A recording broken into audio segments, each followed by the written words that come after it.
British statesman and empire builder. In his last will, it says, in the reference work in People's Almanac says, in the first 5 wills, Cecil Rhodes repeatedly called for a, quote, secret society, the true aim and object whereof shall be the extension of the British rule throughout the world and eventually the ultimate recovery of the United States of America. So there's a secret society operating around the world that has as its true aim and objective the destruction of the freedom of our country.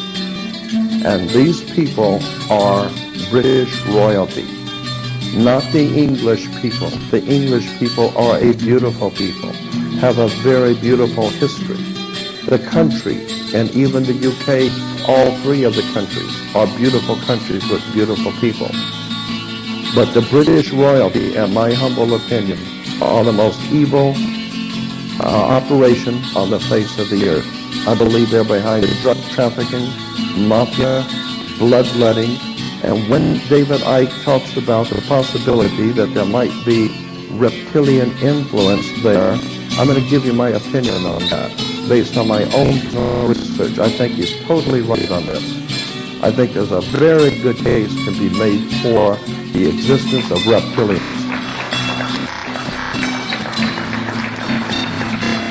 And I totally agree that the reptilian influence on this earth is frightening in its implication. And I believe this not because David Icke's reasons. I have my own reasons that I arrived at the same place a long time ago also. So if you are privy to the kind of research that David and I are doing, you'll see what I mean. There's a lot of very powerful proof out there that something very serious is going on. Now, the main thing that I wanted to talk about today, I wanted to talk about religion a little bit at first, but I've got too much to say about government right now. So I want you to understand something very clearly. When anyone asks you in this country, are you a citizen of the United States? Okay? Now, a lot of you may have heard this. I'm just going to give you a general overall picture of this. When someone asks you in this country, are you a citizen of the United States? What you think that they are asking you is, are you lawfully in this country? Are you lawfully here to do business and be here? That's not what they ask you. The country is called America. America is the name of the country. But in the 1860s, late 1860s, a group of men got together and incorporated a privately owned company. Anyone can incorporate a privately owned company, and the group of men did. They incorporated a company, privately owned, and they called the company the United States Company Corporation. And according to corporate law, and anyone who has a corporation or business knows, according to corporate law, all corporations must have a president. That's the law. And it must have a vice president. And it must have a secretary of treasury. That's corporate law. So the corporation had to have a president and a vice president. Today, when you see once a year at the State of the Union, when you see the president come out and the Speaker of the House says, ladies and gentlemen, the President of the United States. Everybody in this country thinks he's the President of America. America doesn't have a president. This is a corporate term used in business. The United States Corporation is a privately owned company. It's privately owned. And it's a 10-mile square that it operates in called the District of Columbia. Columbia simply means universal. This is what Catholic means, universal. When you start tracing back the ownership of the corporation called United States privately owned company, then you begin to see that if you say that you are a citizen of the United States, what you're saying lawfully is that you are an employee of a foreign corporation under international maritime law. You are an employee of a privately owned company. Therefore, if you are living in any state such as California and you're making money here, what you are doing quite literally is moonlighting, because you are already working for and are an employee of a privately owned company called United States Corporation. But you are earning money in California. Therefore, you are a franchisee of a foreign corporation under maritime law. You're a franchisee. It's like opening up a McDonald's here. You can open up a McDonald's, but you're not the boss of McDonald's. The McDonald's Corporation is the boss. They tell you what you can sell and what you can't sell and how much it's going to be, and they call the shots. You can merely be a franchisee operating under their jurisdiction. So consequently, each one of us who call ourselves a citizen of the United States is in point of fact a franchisee of a foreign corporation, and once a year you have to pay what is referred to as the California Franchise Tax Board, because you're a franchisee of a foreign corporation under international law. Let me explain something to you. There are two kinds of law on the earth, basically two kinds of law. Roman civil law and maritime admiralty. Roman civil law comes from the word civil or civili in Latin, meaning the people of the Illies. The people of the Illies are the people of God, civili. And the civil law is referred to as the law of the land. There's a higher law that governs the whole earth. That's the ones I think the reptilians are into. There's a higher law that operates on the earth, and it has nothing to do with the civil law of any country. The civil laws are different in every country. You can do things in Africa you can't do in Spain. You know, you can do things here in America you can't do in France, because the people's law, the law of the land, is different according to the culture. But when you talk about the maritime admiralty law, what you're talking about is the law of water, the law of banks. Banking law is called maritime admiralty. And consequently, this is why, incidentally, the Statue of Liberty could not be put on land in this country. It had to be put in a port. It had to be put in water. Why? Because it's not the Statue of Freedom, it's a Statue of Liberty. Liberty is what a sailor gets when you pull into port, because the admiral gives the captain on the board the ship ownership of your body. You ask permission to leave.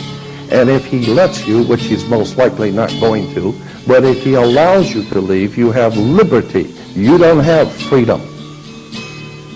And as long as you call yourself a United States citizen, you are an employee of a foreign corporation incorporated under international law, under maritime law, and consequently you are a franchisee of a foreign corporation. They own you.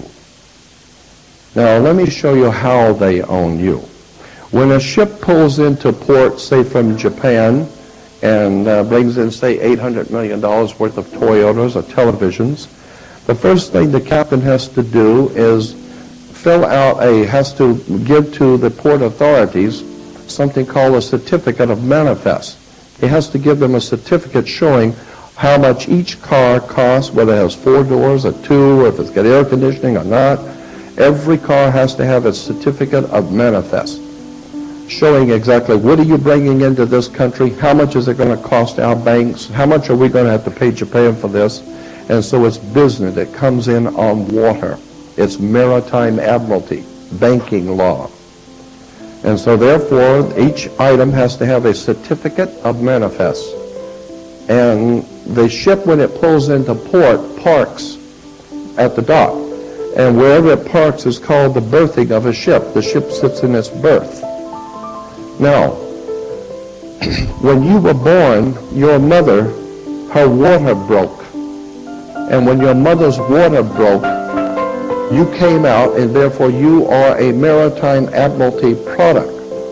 Under international law, you are a product. Under international maritime banking law, You are a product because you came out of your mother's water, and therefore you have to have a birth certificate.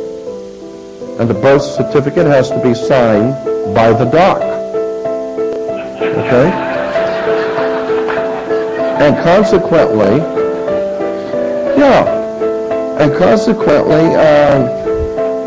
if you go to Sears and you buy something that's too large to take home, they'll bring it to you.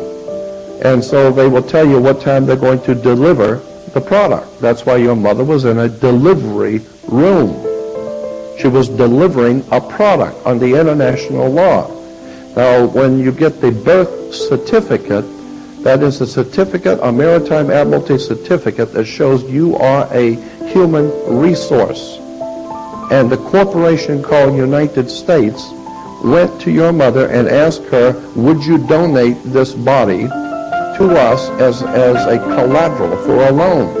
Because each birth certificate is worth, when it first started in 1933, I am told it was like $630,000 per birth certificate on the international exchange.